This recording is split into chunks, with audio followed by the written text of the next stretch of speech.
For this next session, we have a couple high school students, and Allie Groza is currently a senior at Lewis and Clark High School and founder of the Lewis and Clark Environmental Club and the Green Bluff Harvest Rescue Project.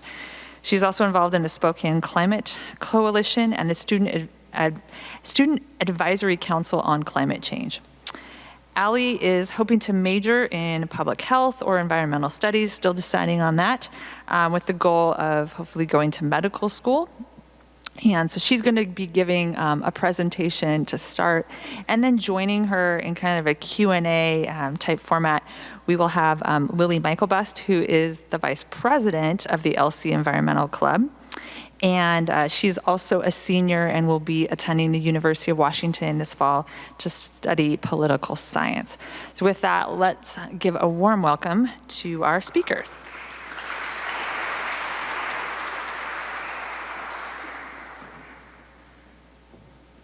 So I want to start by asking the question, where lies the accountability for environmental action? And within that, I want to clarify interpretation, because I think we all know who contributes to climate change, and that is a multitude of causes, from fossil fuel companies to even the practice of overconsumption to environmental ethics. So within that, I want to know who is in charge of fixing this so-called problem. And I think the answer to that lies within leadership. So when I initially approached to speak here, I was prompted hope for environmental leadership. And I thought big, I thought politics, because climate change is a massive issue that requires massive solution.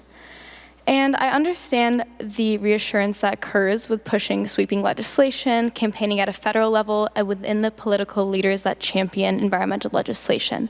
Even yesterday, my dad informed me this morning that Biden signed an executive order in Seattle that is going to strengthen America's forests, boost wildfire resilience, combat global deforestation. And this is very impactful. However, notice that this is an executive order. This does not reflect our current political state at the federal level, and there's much more that needs to be done within sweeping legislation.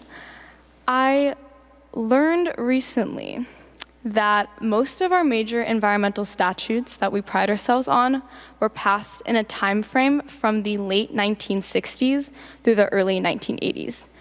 These major policy acts, I'm talking about the EPA, obviously, but also terms I still hear very prevalently today, such as the Clean Water Act and the Clean Air Act. A lot of these acts were focused on pollutants, surface water, air, groundwater, solid waste disposal, etc. And while that is a big part of climate change, we have obviously, over the last 40-something years, expanded the science behind climate change as well as the complexity of its issues. We now know that there is a huge cross between racial injustice and climate change. We know a lot of the science that has developed behind it as well. And like we all just experienced with COVID-19, science, research changing and being reflected in policy day to day, we still don't have that environmentally, and we are still relying and priding on ourselves on the legislation that was passed 40 years ago. So I asked, is this what we trust ourselves to propel us into tomorrow, into 40 years from now? I just don't think that's acceptable. You know, why? Why is a lot of our major political environmental legislation from so long ago? Why aren't we seeing anything recently? So I was like, okay, you know, seem to be pretty polarized today in our political spectrum. So maybe, I don't know, maybe that's part of it. So I looked up and I found a research done by the Pew Research Center. They're out of Washington, D.C., and they just do research on social issues, political opinions, demographic trends. During the spring of 2020, from April 29th to May 5th, they surveyed around 11,000 U.S. adults, just asking about their opinions on climate change, and with that, recording their political affiliation. So surprisingly, I learned that 65% of Americans do believe the federal government is doing too little to reduce the effects of climate change. I think we all agree it'd be great if that number was higher, but I was like, okay. Looking into it further, they found that 79% of Americans agree that the priority for countries' energy supply should be within developing alternative sources of energy, such as wind and solar, and about let's see, 90% between Republican and different Democratic believed that this supported a legislation, hypothetical legislation, to plant about 1 trillion trees to absorb carbon emissions. I wish planting trees could fix climate change. It does not. But it was very interesting to me that these were presented in a format of clear legislation, and there was a wide range of support for such initiatives as this, but we just do not simply see it reflected at the federal level. So I ask, let's not have such a strong dependency on federal and large sweeping legislation. Even though that's what we need, I ask that we refocus our terminology and our focus of leadership. Next slide, please. So I do not, like I was saying, I do not believe environmental action can be solely trusted to the forefront of American politics. And that kind of puts it back on us. And of course, we have a choice within environmental impact in our individual actions. That's level of consumption with transportation, eating habits, etc. But I think that's exciting for us because it means that everyone has the power for environmental change within their community, focusing on local legislation. We're later going to hear from Kara Odegaard and the Sustainability Action Plan, or even community-based initiatives. So I think it's exciting. I believe there's a compounding power within local action. I'm talking about starting with your community, building to your city, building to your states competing with each other at that level. So I kind of want to highlight an exciting project I heard about. I'm talking about the Equator Prize winner from 2019. The Equator Prize, I believe, is through the United Nations, and they recognize outstanding efforts in integrated local development in over 152 countries. And with this, they bring international press attention to these sustainable development successes, and they bring people out of the framework to share their practices and bring leaders from that to inform larger policy processes. In the United States, one of the more recent Equator Prize winners was a community in the North Shore of Kauai. They incorporated practices of native Hawaiian communities to sustainably manage nearshore fisheries, and within this utilized traditional ecological knowledge, and they designated a puoa, or a sanctuary area. And this is a movement that compounded over the course of 25 years. So not saying it's going to happen fast, but it was still tangible change. And back in 2015, they reached an agreement with the Hawaiian government to establish a community-based sustenance fishing area, which was a key precedent for not just the US, but actually the whole entire Pacific. So kind of moving back, transitioning to the local action focus. Next slide, please. I just kind of want to go over some local action benefits. So one thing is context-specific programs. Like I mentioned, climate change is a massive problem that needs massive solutions, but all these federal initiatives aren't necessarily a quick fix to climate issues, as every place is different. So within context-specific programs and local action, you can hear the voices of local organizations and local development initiatives, and you're more so embedded in the local culture and the local livelihoods.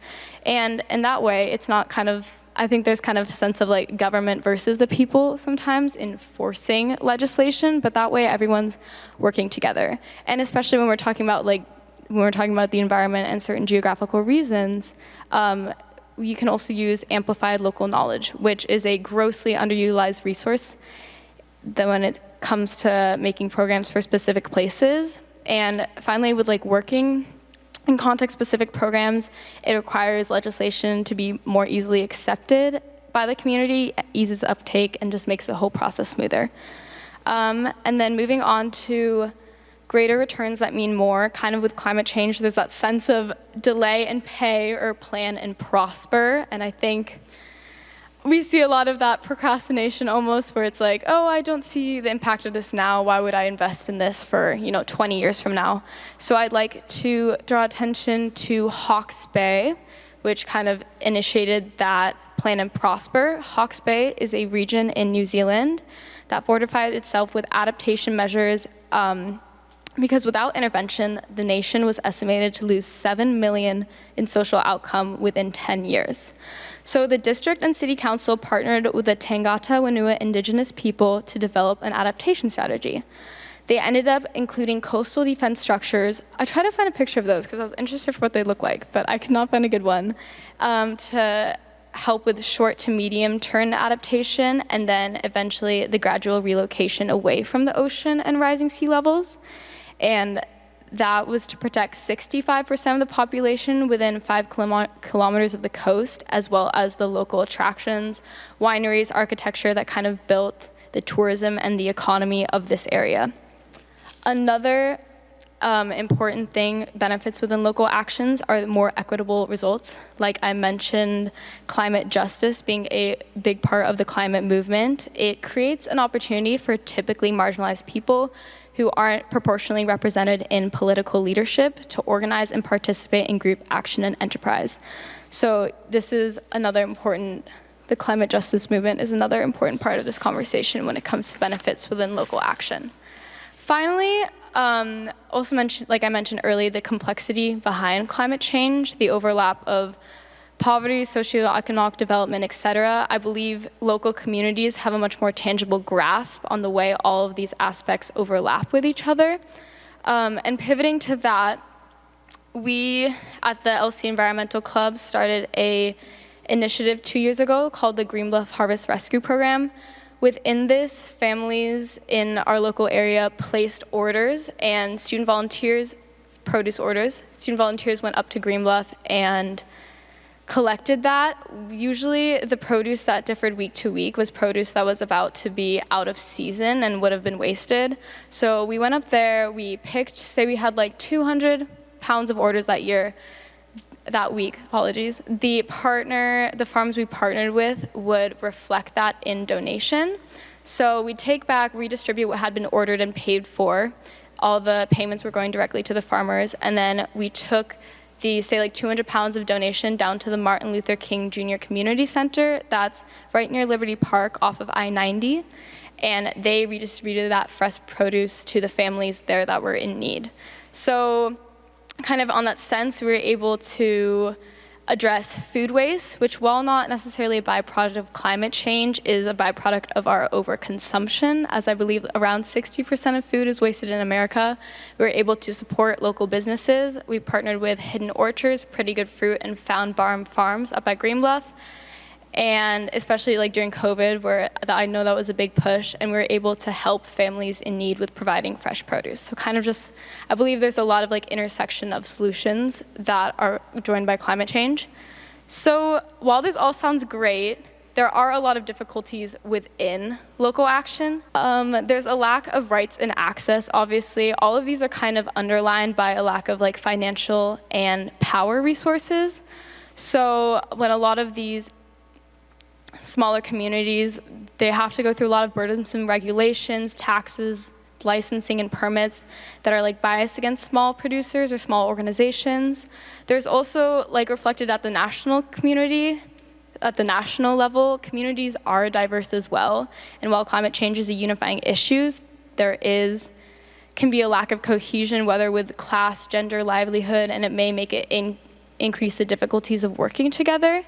And kind of a bit of a transition from this, but I came across this study of youth in Tasmania, Australia, that I thought was really interesting, that kind of highlighted another overall theme to local activism, is that there's kind of a sense of disempowerment almost and like futile effort.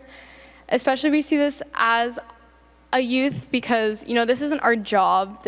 We have school. I know a lot of people out in the communities, it isn't their job to advocate for all of this. So they're kind of, sometimes there comes a lack of like, what am I doing? Like, you know, this seems almost futile. So this was a qualitative study of 21 young adults in Tasmania, Australia, with differing levels of education of climate change. And 16 out of 21 felt disempowered by climate educational experiences, which I think is really saddening. As the typical phrase goes, knowledge is power. I think a lot of like youth, we tend to feel really overwhelmed at that prospect and almost immobilized. And they also were left with a generational gap that left them feeling abandoned by older adults with feelings of anger and betrayal. And that really stuck out to me. And obviously, as we can see here, there are a lot of individuals in older generations that are here to support the climate movement, and that's all appreciated. And there's people like that all over the world. But speaking from my perspective, as a generation with little to no voice in powerful political systems yet, there's still going to be a few decades until we're able to have our voices and opinions reflected at federal, state, citywide level. We feel ourselves gearing up for a battle or an issue that's going to hit us and generations following the hardest. And that is a bit frustrating and frightening when we just don't see our issues reflected at a level that we really can't step into yet. So I'm going to address one more thing before I invite Lily to come up to speak with me. This is something that I found a bit hopeful and exciting for me. This is the United Nations Development Program that focuses on financial commitment to community-based initiatives. So they have a program called the GEF Small Grants Program, and like I mentioned earlier, there is a lot of financial and power resources that community initiatives don't have that can kind of halt them in the process. So I'm just going to give an example of what can happen when we do have that collaboration. So they finance more than 14,500 local projects, and I'm just going to give an example of one so my family is from Romania. My grandma grew up around Sighișoara, Târnava in Romania, and this was one of the projects that they financed. So they were focusing on maintaining a species-rich grassland of international importance, and while that was included in the government's list of habitats, it was the responsibility of local people to continue its survival through traditional land management. However, it needed to be made economically viable. So the grant allowed them to promote integrated management of the area and design their own management system for the area. So to make it economically viable, they integrated a commercial management plan and granted incentive for biodiversity conservation through marketing, branding, and diversifying income, for example, through agritourism. And I think this is really cool because this winter I was down in Oregon and I went to the Zumwalt Prairie, which is the same type of extensive, not the same type, but also an extensive grassland in Oregon. I believe it's 33,000 acres and it's the largest remaining of its type. So they collaborate with local ranchers, and they aspire to achieve and sustain conservation values in the context of sustainable livestock grazing, prescribe fires to maintain the ecological health of the prairie. They work with volunteers, university researchers, and scientists to continually monitor, survey, and study the areas within the plant animal communities. So I just thought that was cool as just an example of, hey, this is what can happen in a community when you are given financial support, and here we are half the globe away, and we have the same geographical environment and the same sustainable and ethical practices that are going into caring for it. So on that note, I'm going to invite up Lily. She got introduced earlier, and we're just kind of going to talk about our experience in organizing in our community, which is our school, some of the projects we do, and then kind of for you guys, what has really helped us with adults in our lives. And yeah, so with that, who's gonna come up?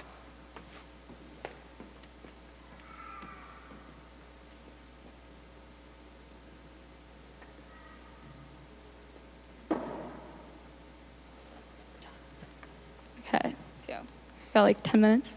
Okay, so I'm just going to start. Do you want to tell us how we started our club? Sure.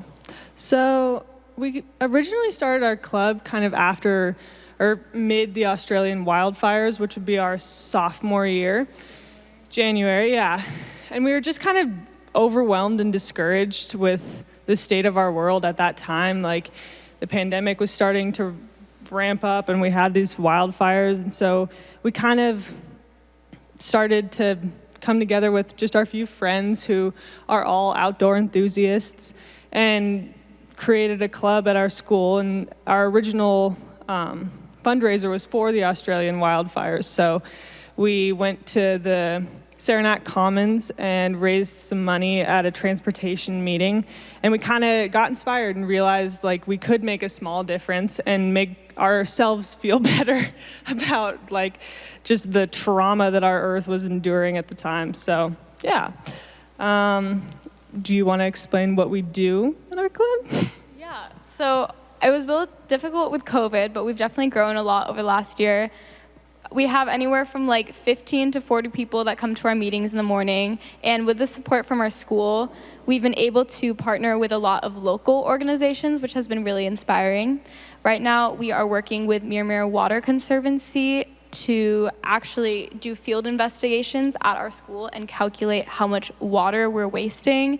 This is in the landscape at our school and up at Hart Field. I know if you guys drive by there. We also partner, we've done continual projects with the Spokane River Forum and helping out river cleanups with that. We've had Professor Henning from Gonzaga come and talk to our school about environmental ethics. And we have a few members yesterday, if any of you guys were at the Spokane Earth Day rally, we were able to partner with them, and we were the ones in the crowd that were leading the chants and helping everyone up. So these community partnerships have been really important to us. Do you want to talk about some other things that we're up to? So Allie already talked about the Green Bluff Rescue Project. But besides that, we've done a few clothing drives within our school to reduce like the fast fashion waste. We do fundraisers, like I said, about the Australian wildfires. Yeah, so I'm gonna talk now about kind of the best ways we found to engage students in our school. So this is because of COVID, we've kind of had a challenging time getting people to come to our meetings and engage with us. So we've started a Remind, which is basically a text that goes out to everyone in our club and reminds them to come to the meetings or to come to our events and stuff. We have an Instagram, and one of our officers, who isn't here, runs the Instagram, and she reminds people to come to our meetings. She shouts out all the seniors in our club, and it's a great way for people to get connected through social media. We have started to reach out to other schools who do have environmental clubs, and we've partnered with their environmental clubs. And recently, we've helped Ferris start their environmental club. So we met up with them and kind of outlined the way we started our club and what they can do to start their own, and kind of starting to collaborate with them so they can get their own club running. And yeah, we've definitely started to reach out to our community and other schools, and sharing our knowledge and what worked with our club with them, so in hopes they can get going. Yeah. And then kind of on this, I just want to highlight the importance we've noticed with taking time to increase the social strand of our organization.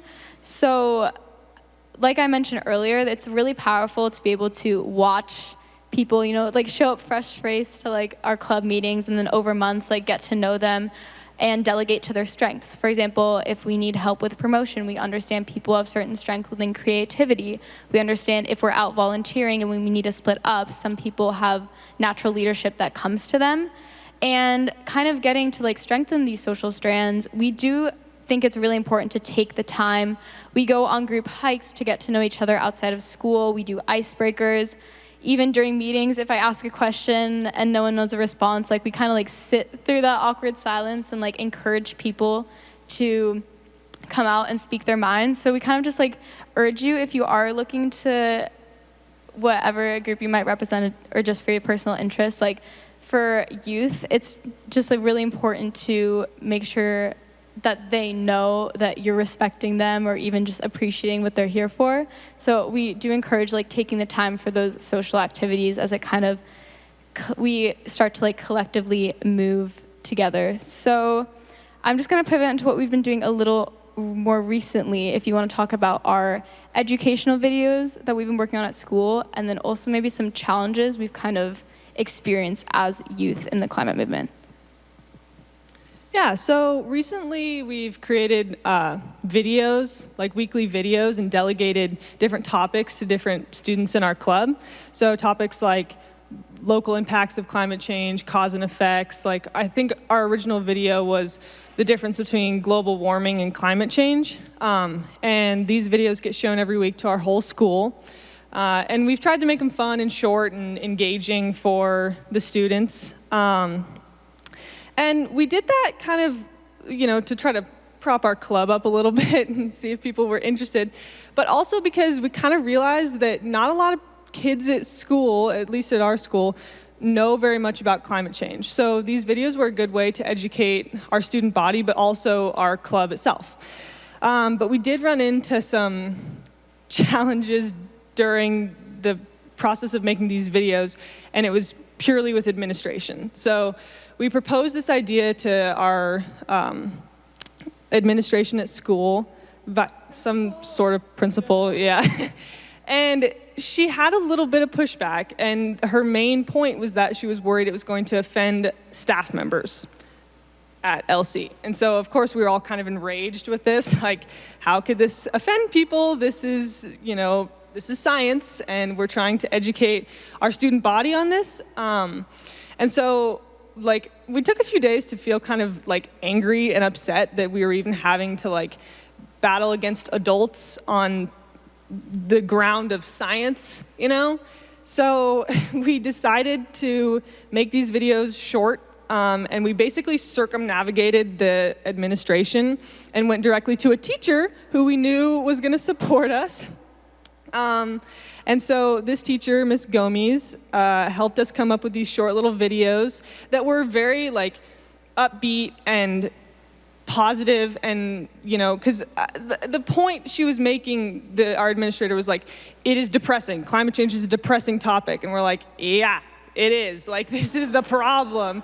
And so we worked with Miss Gomes, the teacher who was supporting us, to try to get as much information out there as possible, but not make it so depressing and heavy that students were going to feel real sad. So we came up with these kind of 3 or 4 minute videos, and we've had great response. Like, the teachers have really liked them, kids have been involved, like, it's been super positive, but we have really had to fight against a lot of administration and honestly a lot of adults in our lives to try to get this going and to get a youth perspective.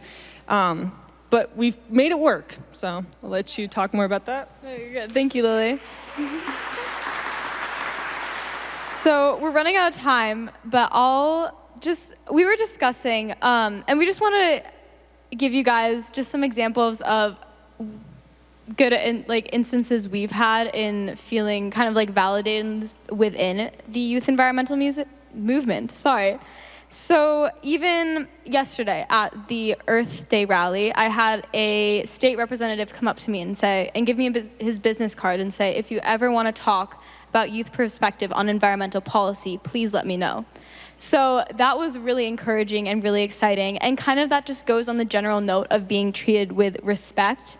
I know you guys wouldn't do this, but we have a lot of instances where our efforts get kind of trivialized into, oh, that's cute, you guys recycle and you reduce and you reuse, and we're like, okay, like, it's not just a little hobby we have, there's obviously a lot of complexity with that. So especially, I just don't know if adults realize sometimes how significant of an impact that can have on us. So just kind of, that's just something that's really important, is being treated with respect. And then especially having some individuals, some teachers at LC that were just really encouraging to us was very encouraging to our process. So with that, it's 10:30 now. So yeah, we just kind of want to let you guys know what we're up to and what is actually really impactful to us from a adult perspective, and maybe even you guys learn some tips on how to engage youth in the organizations you're representing. But we just wanted to say thank you so much to John and for granting us the time at this conference for purely a youth perspective. Even though Lily and I, we're not experts in our fields, we don't work at a college or anything, we're purely just speaking from our experience. So thank you for respecting that and realizing there is importance within that. And then also just thank you, it's really motivating for us to have a seat here and have some time and be listened to by other leaders and respected by other people, and just seeing the work that is being reflected at the city level. Anything else you want to say about that? That's it.